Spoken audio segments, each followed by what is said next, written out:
Hey everybody, this is Tracy. I just wanted to check in today and I want to talk a little bit about liking our spouses.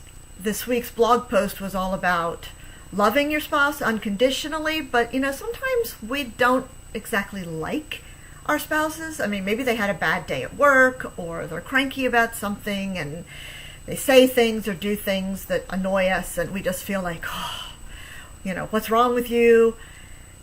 Why are you acting like this? And we get annoyed and we just feel like we don't like them very much at the moment. And, that's normal. It's natural because if you live with somebody for a really long time, eventually you're going to get on each other's nerves. It's just going to happen. It happens with your spouse. It happens with your kids.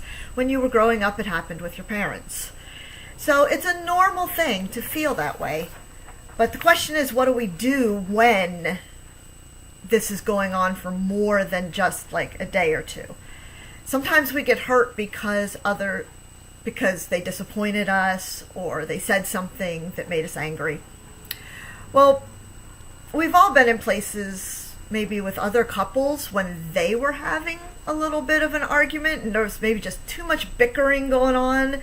Maybe they were nitpicking about what lane they should be in on the highway or what they should have done before they left the house, anything like that. And it kind of makes you feel uncomfortable to be around them when they're acting like that. And sometimes you might wonder, if you're with some of these people, do they even like each other? I mean, they love each other, I hope, but do they actually like each other?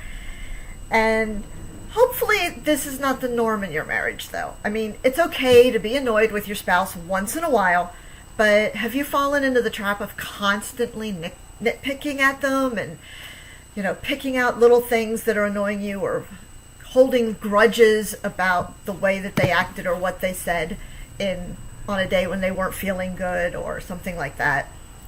Well, if you look in the Bible in 1 John 4:18, it says, "There is no fear in love, but perfect love drives out fear, because fear expects punishment. The person who is afraid has not been made perfect in love." We cannot make our spouse afraid that they're going to be angry with us every single time. We can't make them afraid that they're going to be angry with us every single time that they're having a bad day. So it's best that you need to think carefully before you actually respond in anger or annoyance to something that your spouse has done or said.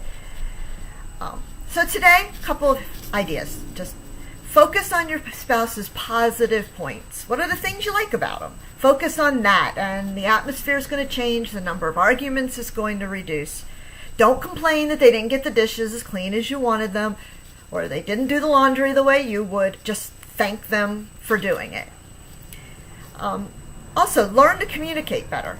Take a minute today and look up some tips for discussing issues with your spouse.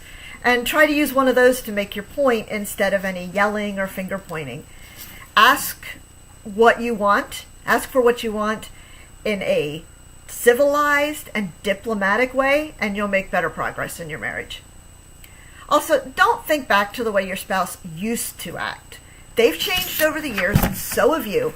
So we need to be aware of those and just accept them for the way that they are now. So to wrap it up today, let me challenge you to remember one thing. It's not enough to just like them. You got to show it, because they can't read your mind.